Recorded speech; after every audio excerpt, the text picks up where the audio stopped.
Bonsoir Pierre-Luc, comment vas-tu? Oui, bonsoir, chère Isabelle. Je vais très bien, en dépit ou à cause des circonstances, parce que mon système immunitaire a décidé de se rebeller contre toutes les formes d'attaque. Donc, automatiquement, je me sens invulnérable. Ah, très bien. Bah, c'est plutôt une bonne nouvelle. Bah, écoute, de mon Ah, côté, ça va bien. Je suis pas à l'hôpital sous respirateur ou je suis pas intubée. intubé. Donc, tu es plutôt sur l'aspirateur. J'imagine que tu fais un peu de nettoyage dans la maisonnée. C'est ce que tout le monde fait. Oui, alors j'ai fait les vitres. J'ai commencé les vitres, mais Allez vite. non, Ben, la transparence, c'est important.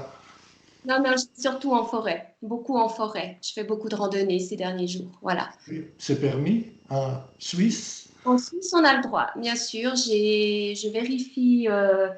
Les, les ordonnances fédérales sur les sites officiels. Et puis oui, oui, on a le droit d'aller, on peut être jusqu'à 5 personnes. Et si on garde les 2 mètres de sécurité, il n'y a aucun problème. Non, non, c'est tout bon. Au bénéfice de ceux qui écouteront cette vidéo-là plus tard, c'est-à-dire peut-être dans quelques années, c'est parce qu'il y a actuellement, bon, là, tout le monde actuellement le sait, il y a une pandémie mondiale qui occupe beaucoup de monde pour différentes raisons, certaines assez sérieuses et d'autres un peu farfelues, par exemple, à savoir si leur chien peut être contaminé. Enfin, il y a de tout. Il y a de tout et il y a de l'intelligence, mais il y a de la stupidité humaine dans les réactions qui se passent actuellement. Donc, nous, on prend le parti d'en rire. Oui, oui, bien sûr. Et puis surtout, ben, justement, tu m'amènes sur un sujet, comment est-ce qu'on arrive à discerner la stupidité de l'intelligence dans tout ce qu'on reçoit comme information via les réseaux sociaux, où justement, il y a des... Tu vois, nous, j'ai reçu un message la semaine passée où une personne me disait, il faut que tu sois chez toi à 23 heures le soir parce que l'armée suisse va sortir tous ses hélicoptères et gicler tout le territoire. Je- Peut-être qu'il y a des gens qui ont le temps de gicler pendant la pandémie, mais je ne crois pas qu'à partir des hélicoptères, que ça fasse un effet sur la pandémie. Mais ce que je veux dire, on reçoit quand même pas mal d'informations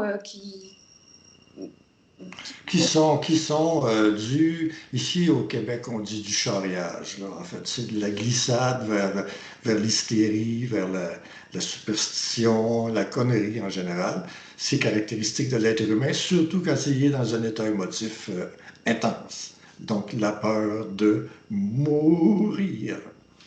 Oui, mais donc du coup, est-ce que tu pourrais donner un conseil aux personnes qui nous écoutent pour comment est-ce que tu peux faire du discerner en fait au niveau des informations, mais que ce soit les informations concernant le coronavirus maintenant ou les informations en général, parce qu'on est inondé d'informations, mais en même temps, on est quand même passablement désinformé. Voilà, on est vraiment ce qu'on appelle, on a carrément des informations. Submergé, envahi d'informations.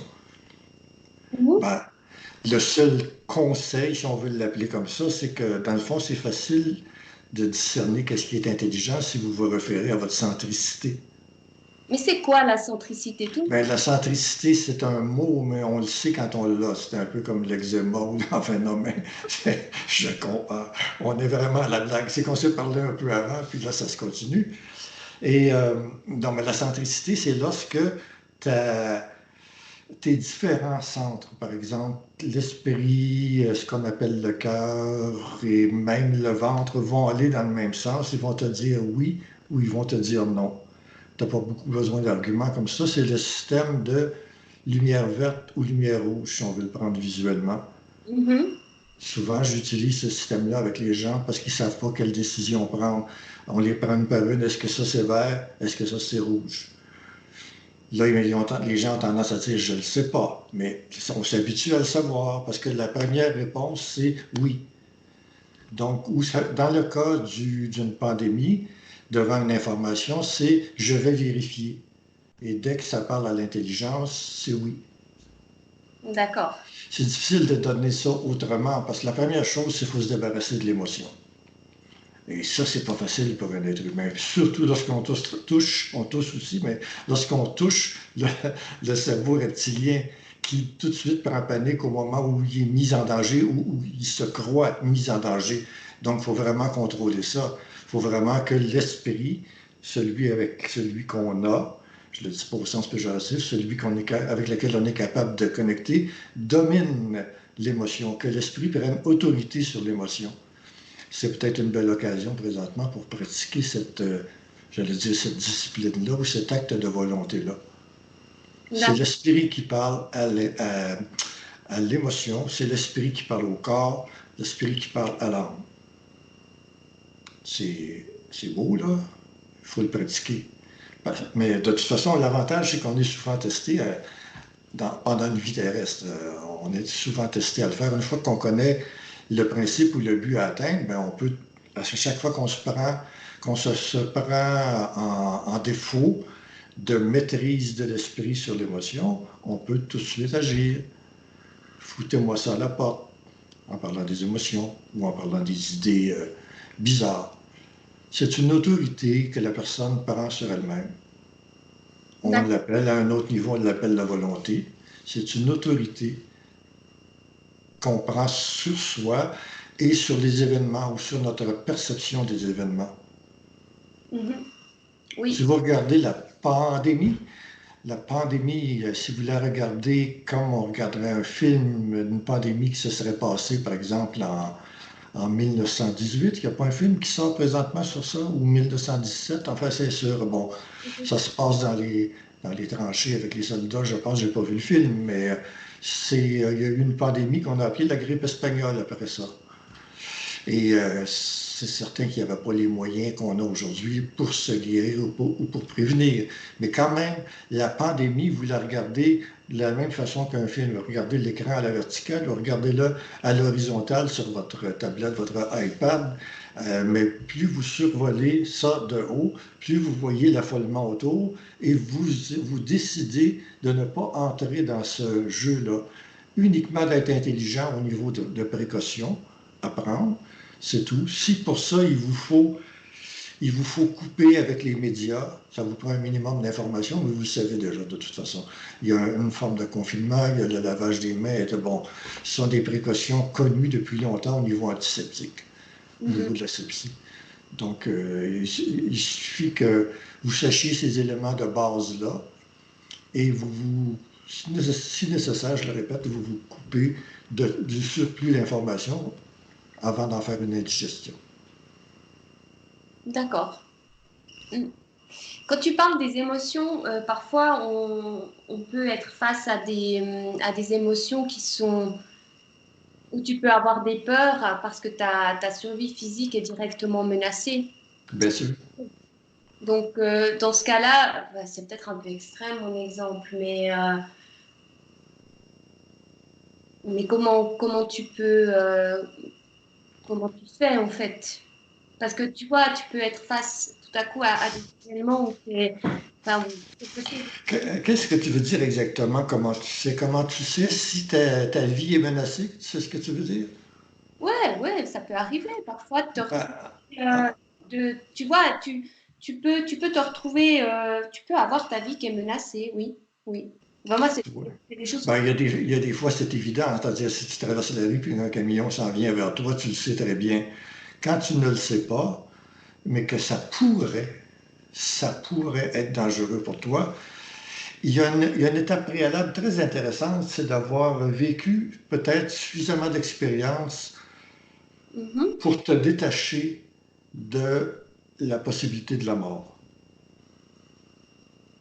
Bon, évidemment, plusieurs philosophies, plusieurs religions, jusqu'à un certain point, enseignent ça, mais il y a un détachement réel qui peut se faire à un moment donné, surtout si tu as réussi à monter ton niveau vibratoire assez haut, que tu es dans un autre, tu n'es pas coupé de la réalité terrestre, mais la réalité terrestre, même dangereuse, ne t'atteint pas. C'est-à-dire qu'il te reste l'intelligence comme on disait tout à l'heure, de prendre les précautions requises, de ne pas t'exposer sans aucun moyen de protection dans une forêt pleine de grizzlies, des ours, je ne sais pas s'il y en a en Suisse, des grizzlies ou des ours noirs, ou quelle que soit la chose, on sait tous qu'il peut y avoir des dangers. Donc, on prend les précautions intelligentes. Mais entrer dans la préoccupation, puis même dans l'angoisse de ça, c'est un signe de quelqu'un qui est trop, je veux dire, qui est trop resté au niveau animal. Je juge personne parce qu'on a tous ça au départ. Oui, Mais si un travail a été fait, bon, c'est sûr qu'il y a des événements comme ben, j'ai déjà fait, je raconte pas ma vie, mais j'ai déjà fait trois AVC dans le même, comment est-ce qu'on dit AVC ou ACV, enfin, bon, je suis mort 3 fois, mais de façon très brève. Mais et alors, oui, oui, j'étais amené en ambulance, vous appelez le SAMU en France comme en Suisse, enfin bon. Et puis, on me réveillait avec les électrochocs, là, je me souviens plus comment ça s'appelle. Bon, Mhm. mais c'était pas douloureux du tout. C'est qu'on m'appelait, puis j'entendais la voix qui m'appelait, monsieur chose, monsieur, parce que c'est pas mon nom, mais, et tout à coup, je revenais. Puis l'ambulancier qui était là me disait, ben, je vous ai pas laissé entrer dans le tunnel, hein, avec un grand sourire. Je vous ai pas laissé le temps d'entrer dans le tunnel. Donc, c'était plutôt rigolo, jusqu'à un certain point. Mais l'affolement était presque absent, surtout après la troisième. C'est la troisième fois, là, dont on m'a mené à l'hôpital et tout. J'ai eu 3 fois à reprocher. Bon, tout ça pour pas raconter ma vie, mais pour dire qu'après ça, et après d'autres choses aussi, des dépouillements de toutes sortes qui peut nous amener la vie, on a une sorte de détachement, qui n'est pas un état dépressif, qui est un détachement. Je ne dirais pas jusqu'à sérénité, parce qu'on est quand même testé toujours une coche plus haut, une coche plus haut de ce qu'on avait. Mais je veux dire qu'en temps de danger universel, de danger potentiel comme avec un virus, c'est plus facile, curieusement, de regarder les choses en disant, c'est pas moi qui ai inventé ça. L'ancienne formule, c'était si mon heure est venue, c'est OK. Oui, Ce qui ne veut pas dire qu'on baisse les bras et qu'on devient inintelligent. Si mon heure est venue, c'est OK, je fais tout ce que mon intelligence me dit de faire. très bien. Mm. On peut appeler ça détachement si on veut. C'est un lâcher-prise intelligent. Mais pour ça nécessite effectivement d'avoir subi un entraînement. Oui, la vie nous amène toutes sortes d'entraînements. Souvent, c'est avec la perte de notre chair, avec, il y a beaucoup de, j'allais dire une simple maladie, une maladie souffrante et handicapante et tout, puis tu la vois, la mort, même si tu n'es pas cliniquement en état de, ta vie, si tu n'es pas en état critique, comme on appelle, là, il y a d'autres formules là, en Europe pour dire ça, mais tu vois quand même, dès que tu sens que ton corps est envahi ou peut être envahi par quelque chose, tu la vois, la possibilité de la fin. Ça peut servir d'expérience à savoir si je continue à avoir peur ou si par lecture ou surtout échange avec d'autres, je finis par voir qu'il y a des choses sur lesquelles j'ai une prise et d'autres, j'ai pas de prise. Et ces choses-là, c'est mieux, en fait, c'est pas de leur permettre de s'introduire en nous, mais c'est de se permettre à soi de ne plus être inquiété par la chose. D'accord. C'est la même chose pour tous les stress. On fait les choses intelligentes qu'on doit faire et le restant, bon, dans les anciennes religions, on disait je confie ça à Dieu, je mets ça dans les mains de Dieu ou de qui que ce soit d'autre. Ben, vous les mettez dans les mains de votre double si vous voulez mettre ça dans des mains. Mais présentement, il ne faut pas toucher aux mains à cause de la pandémie. Donc, ça prend des désinfectants. Prenez vos choses en main, mais maintenant prenez ce qui vous revient. C'est pour la rime, ça? D'accord. Très bien. Mhm. Mhm. Ben oui, c'est ça, pas nécessairement à cause d'une pandémie, c'est ça qui est à la base de beaucoup de philosophies comme le bouddhisme et tout. Il y a des choses, vous laissez, vous regardez passer la vie en général, surtout dans ses mauvais côtés, comme des nuages dans le ciel. Bon, certains vont me dire, ouais, est-ce que c'est intelligent? Ce qui est intelligent, c'est de faire ce que vous savez que vous devez faire. Il n'y a pas d'émotion là-dedans. Non, bien sûr. Bien Le sûr. restant, ça, c'est des nuages qui passent. Si moi, je suis assez sensible à la condition de l'humain, mais je n'ai pas à m'inquiéter de l'humanité présentement. Si quelque chose m'arrive, c'est-à-dire quelque chose m'arrive, si j'ai une demande, par exemple, quelqu'un est dans le besoin et que intelligemment je peux le faire, je peux rendre le service, ben je vais le faire intelligemment. C'est une générosité intelligente, mais j'ai pas d'émotion. je rassure tout le monde, il m'arrive d'avoir des émotions, mais j'en ai de moins en moins par la pratique. Ce qui ne fait pas de moi un être froid et robotisé, et loin de là. Bon, j'ai ma sensibilité, elle est là. Bon, est-ce que ça répond à la question, la grande question du comment faire, docteur? Mais c'est absolument parfait et je pense que c'est bien de le dire ou de le répéter, mais en tout cas de le dire, de l'entendre avec tes mots. C'est, t'as vraiment t'as Il vraiment faut, une capacité à, t'es super pédagogue parce que tu arrives extrêmement bien à expliquer les, les processus qu'on peut vivre quand on est peut-être amené à aller un peu plus loin. Et du coup, oui, ben c'est un peu avec la pratique aussi. Ben, enfin, j'ai peut-être, bon, naturellement, de capacité à le faire, mais le métier que j'ai exercé aussi pendant tant d'années m'a amené à être capable de parler de façon très claire, puis ensuite avec le développement, disons, ce qu'on appelle le supramental, et à parler avec une vibration. Quand je parle, puis je réponds à tes questions, je sais qu'il y a une vibration. Il n'y a pas que le contenu, mais cherchez-la pas sur l'image de votre écran où il n'y a pas de trace, il y a pas de trace de poudre de la vibration qui va se déposer, mais elle est là quand je parle, la plupart du temps. oui, J'ai un, j'ai un débit, oui, un débit, et j'ai un crédit aussi. J'ai un débit verbal, mais surtout qu'est-ce qu'on pourrait dire? Ben, on dit toujours c'est de la vibration. Il y a une sorte de puissance dans le son oui, que je oui, pourrais augmenter davantage si j'étais en présence de quelqu'un, par exemple, qui menace ma vie. Moi, je pourrais souvent me taire et utiliser d'autres tactiques intelligentes, mais le fait de parler fort et de parler fort, c'est une chose, parler avec puissance, c'est autre chose. Alors, quand je parle pour répondre, par exemple, à tes questions, plus ça va, plus ma maladie supramentale se développe, bien, plus je parle avec assurance et je parle fort. Mais c'est pas uniquement de l'éloquence, c'est pas une question de rhétorique.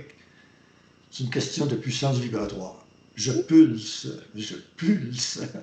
Bon, je prends le jeu parce que tu me poses la question à moi, mais c'est à la portée de tout le monde une fois qu'on s'est débarrassé bon, de l'intellect et surtout du doute, est-ce que je suis correct ou pas.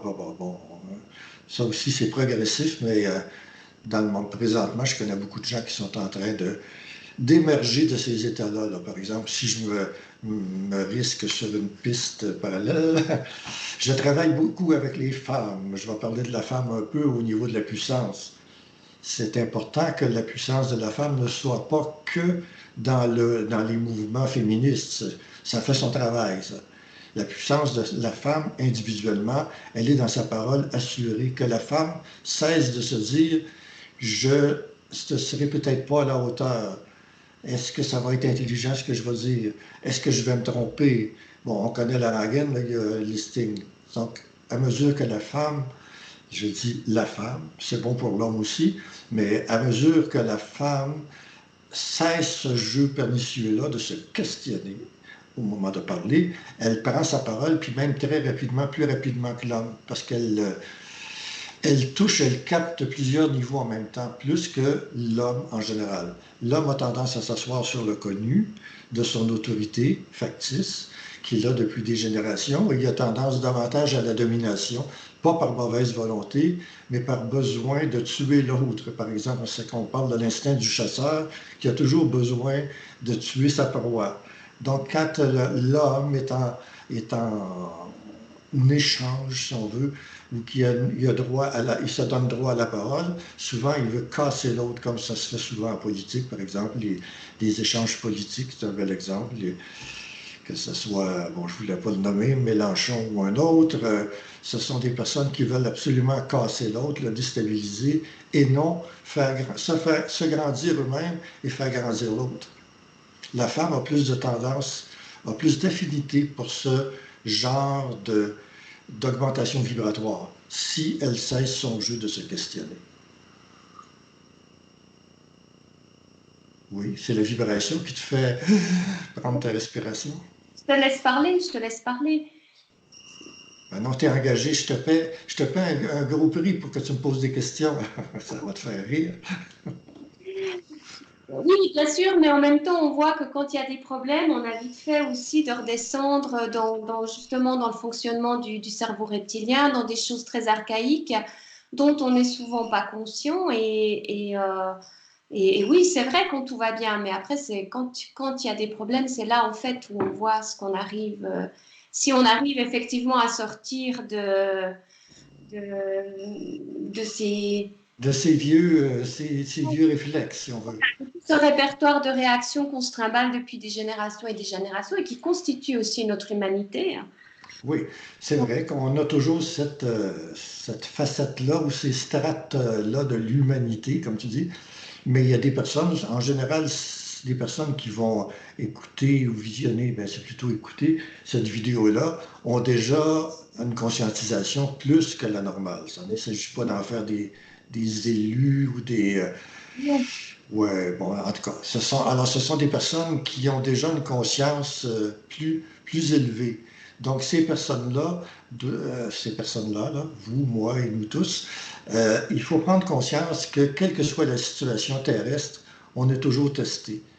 On est testé comment? Parce que c'est un terme abstrait. C'est qu'en haut lieu, on va dire en haut lieu, dans les hiérarchies, les majestés hiérarchiques, enfin ceux qui s'occupent du laboratoire, nous envoient continuellement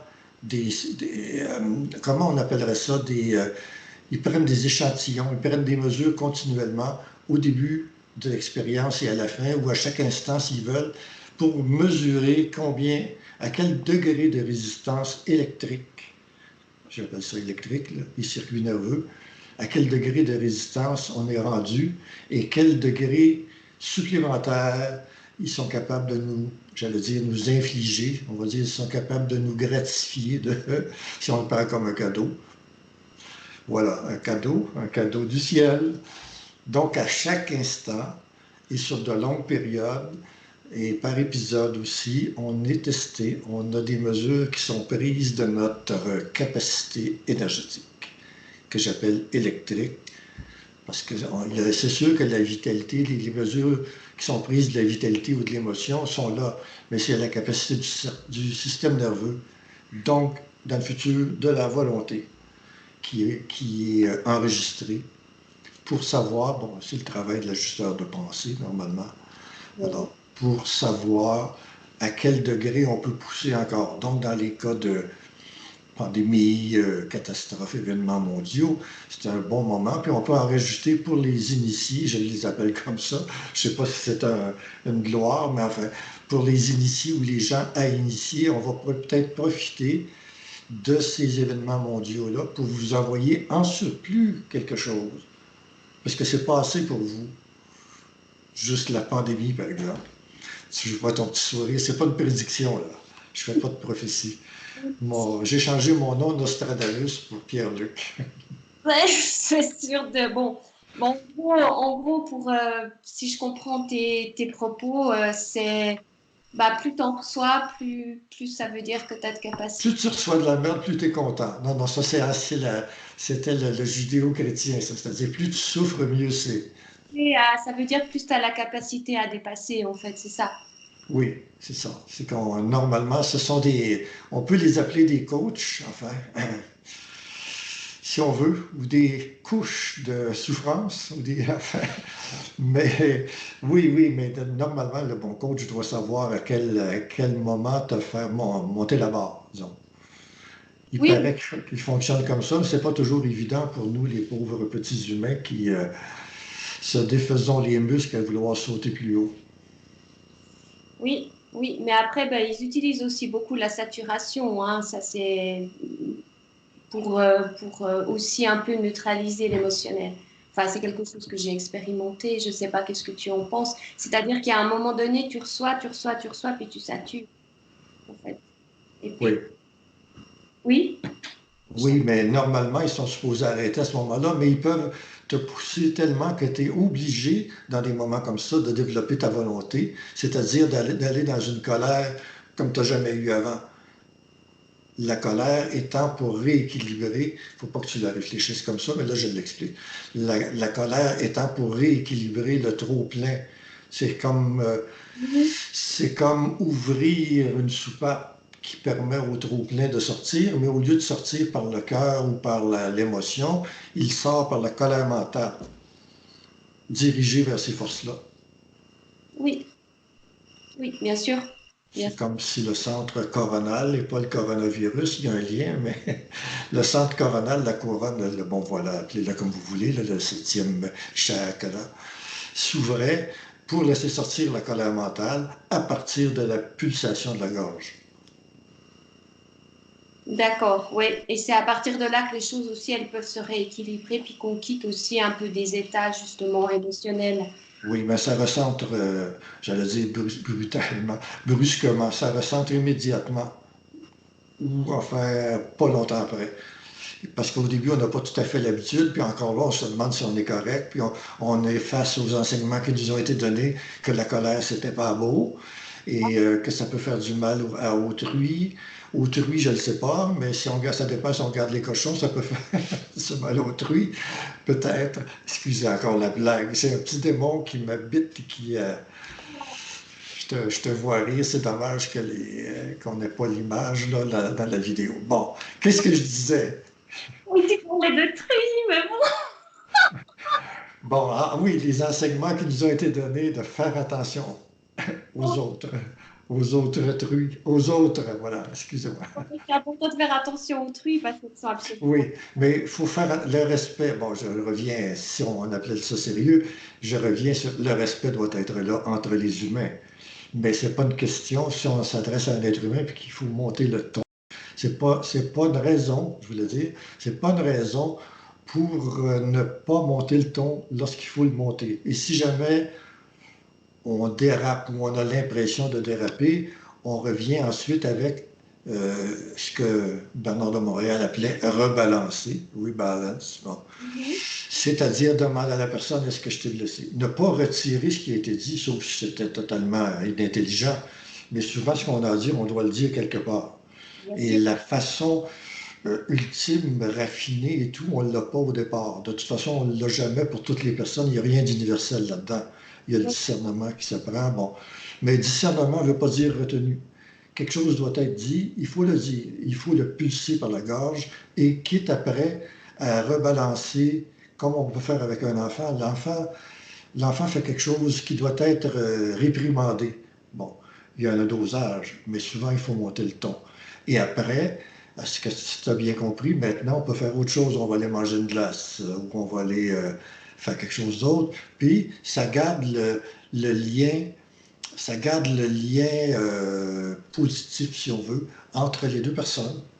Parce qu'on a rebalancé, on montre à la personne que c'est pas parce qu'on a de la haine pour elle qu'on a monté le ton. C'est parce que quelque chose devait être réglé. Donc là, je ne parle plus des enfants, mais si c'est une personne qui ne peut pas prendre un ajustement comme celui-là, tout en garantissant que la relation est bonne, ben à ce moment-là, c'est peut-être pas un lien qu'il faudrait garder à long terme.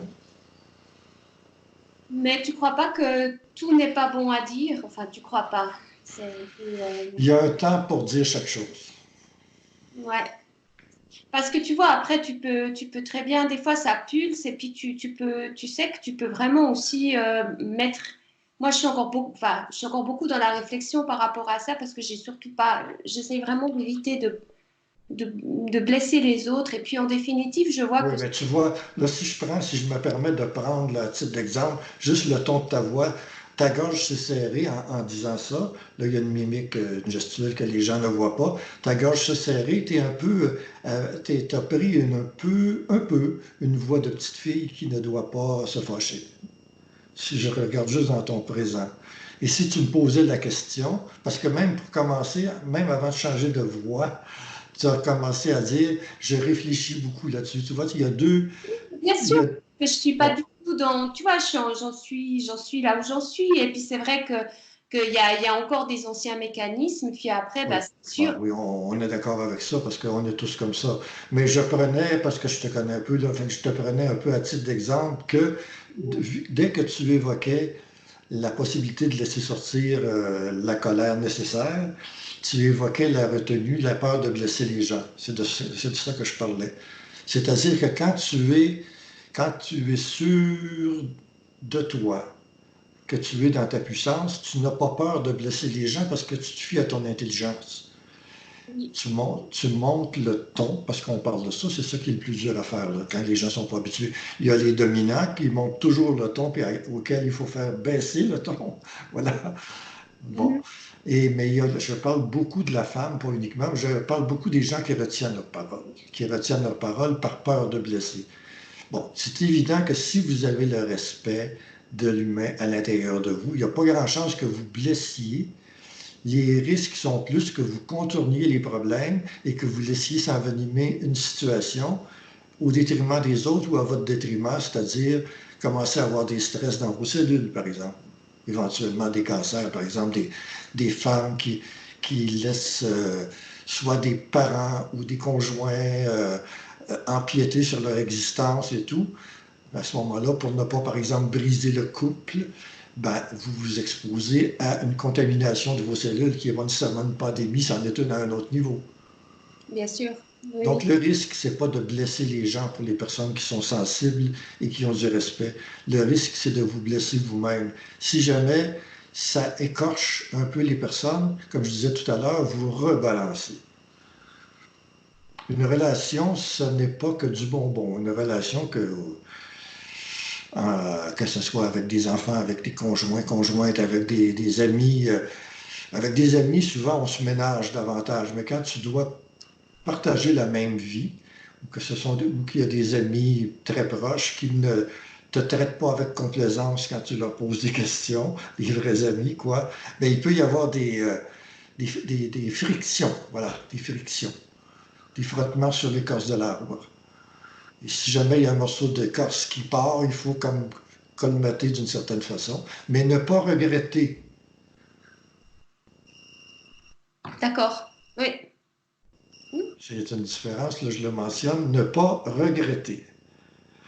Parler, rebalancer, refaire le lien, ben, enfin, le retransformer souvent après l'explication, l'explication qui a eu lieu entre les deux personnes, reformer le lien, oui, ne pas regretter, ne pas dire est-ce que je suis coupable. Mhm. Mais, et surtout, quand on agit de cette manière-là, on se rend compte aussi que les relations peuvent aller beaucoup plus loin et puis on peut vraiment atteindre aussi des niveaux d'échange et de... On peut aller beaucoup plus loin dans une relation si ça continue, en fait. C'est Oui, ça, c'est la condition, de toute façon, c'est la condition pour aller plus loin dans une relation. bien sûr. Voilà, on reste... Même avec le fameux double, c'est la même chose. Tu ne dois jamais te laisser empiéter dessus par le double. Facile à dire, mais bon, le double, ce qu'on appelle le double, n'attend que ça, supposément. Il ne faut pas attendre que le double nous donne quelque chose. Ben, attention, il ne faut pas faire des exercices pour connecter avec le double, mais il faut parler au double d'une façon vigoureuse. Mhm. Je ne sais pas si ça se comprend bien. Oui, oui, c'est totalement Oui, parce compréhensible. que là, il y a des gens qui espèrent avoir un contact avec le double, qui espèrent la fusion. C'est pas de ça que je parle. Parce que ça, c'est de l'ego. C'est le moi qui veut se sentir spirituellement plus élevé. Le double, il y a une réalité. Là, c'est le mot qu'on trouve le plus, ou le moi supérieur. Bon, enfin, la source, quelle que soit la façon dont on nomme cette chose-là, qui cherche à entrer en contact avec, qui va entrer en contact avec vous, bien à ce moment-là, vous ne devez pas. On dit toujours lâcher prise de l'ego, mais quand votre esprit parle au double, il parle vigoureusement et rigoureusement. Oui. C'est Mhm. la même chose parce que c'est une relation qui va évoluer et pour qu'elle évolue, c'est le même principe, le même procédé que si vous avez une relation que vous souhaitez garder ou que vous souhaitez évolutive avec une autre personne. Ah, j'aime bien le parallèle parce que Oui. c'est important de mettre des choses aussi au niveau terrestre pour se donner aussi un peu une idée sur le plan. Ben, parce que les autres personnes terrestres, enfin celles qui comptent pour vous, celles avec lesquelles vous désirez garder la relation, ce sont des esprits qui sont dans des corps, ce sont des esprits avec lesquels vous voulez garder des alliances, établir ou garder des alliances. C'est la même chose. Vous ne fusionnerez pas avec eux, mais vous allez avoir des alliances avec la source. Vous allez fusionner, c'est l'alliance ultime, disons, si on veut. Oui. Ça se Mhm. comprend? Oui, ça se comprend bien. Très clair. Très clair. Je te laisse. Tu me laisses élucubrer? Non. Non, Tu non, me mais laisses. c'est parti. Et puis, c'est vraiment. Voilà, bon, moi, je capte pas trop le double. Pour moi, je préfère parler de l'esprit. Donc, après, voilà, c'est. Ben, l'esprit, en fait, ben, parce que c'est des notions. Oui, L'esprit, c'est ce qui passe à travers le dos pour connecter. Donc, c'est l'énergie. ouais, Et donc, au niveau de notre capacité de conscience, on appelle l'esprit présentement. Ça aura un autre nom rendu dans les sphères morontielles et enfin toutes ces choses qui nous attendent dans le futur. Mais pour le moment, on appelle ça l'esprit qui est une énergie. voilà, c'est une énergie. Et puis, je pense que c'est bien de le voir, enfin, de le ressentir plus sous forme d'énergie que d'y mettre une forme parce que quand tu vas parler d'un double, moi, tu me parles d'un double, je vois un bonhomme ou une bonne femme en face de moi. Et puis du coup, tu es de nouveau dans Dans des représentations, trop bien et et avec lesquels je n'ai plus aucune raison de travailler. Voilà, donc, tu n'as pas d'affinité, tu as même des répulsions. Moi, je comprends parce que, en fait, ce à quoi tu fais référence, c'est comme ça crée des personnages imaginaires. ouais, c'est ça, c'est que finalement, tu dis un double, moi, tu me parles d'un double, ben, je me vois en négatif ou en positif, enfin, Oui, oui. on- Tu vois un double, euh, disons, tu vois un double de toi, oui. C'est un double sur le plan horizontal, si on veut. mais je l'ai déjà, je l'ai vraiment, j'ai vraiment perçu cette énergie, je sais pas, après, c'est vraiment une énergie de feu, enfin, moi, c'est comme ça que je l'ai vu à deux, trois reprises, vraiment des gros flashs et tout. Puis bon, voilà, après, c'est pas vraiment très important parce que le machin, là, ben voilà, il est là, peut-être, ou peut-être que je l'ai pas encore construit parce qu'à ce qui paraît, il faut beaucoup d'années pour construire son double. Alors, qu'est-ce que tu en penses? Je pense pas. Non, pas qu'est-ce que tu. Qu'est-ce que tu as- J'ai fait exprès, là. J'ai fait exprès. Pose-moi la question sans me faire penser.